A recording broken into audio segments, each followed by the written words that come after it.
Baada ya kuwepo na story mitandaoni za kuwa content creator Kiredio ameachana na mpenzi wake V-Dollaz, watu wengi sana walikuwa hawajaamini kwa sababu kulikuwepo hakuna ushahidi wa moja kwa moja unaoonyesha kuwa wawili hao wametengana. Lakini kutokana na ujumbe huu ambao Kiredio ameuchapisha leo hii kupitia ukurasa wake wa Instagram kwenye upande wa Insta story, unaleta maana ya kuwa ni kweli inawezekana wawili hao wametengana kabisa na kila mmoja ameamua kuchukua msini zake. Hii inaweza kuwa sio kiki kama ilivyokuwa ile ya mwanzo ambao walifanya kwenye Valentine's Day ambapo Kiredio alitangaza kuachana na V-Dollaz na baadaye wakaja kuonekana pamoja na Kiredio akasema ile ilikuwa ni content tu na haukuwa uhalisia. Sasa leo kupitia ukurasa wa Instagram wa Kiredio kwenye Insta story ameandika ujumbe usomao hivi: nimepokea simu ya familia moja ambayo binti yao nilifanya naye moja ya episode ya Valentine's Diary. Imeniumiza sana.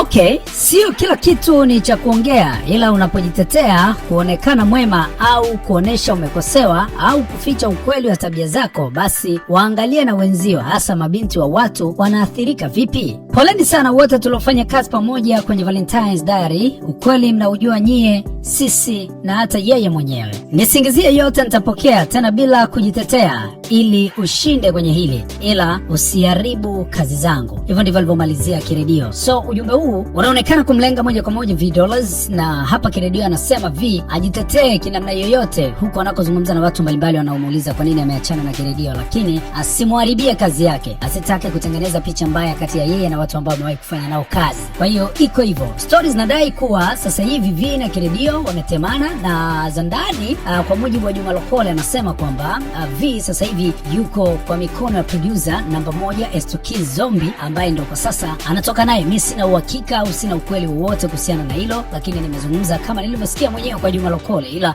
kwa upande wa Kiredio, hicho ndicho alichoandika kwenye upande wa Insta story kwenye ukurasa wake wa Instagram.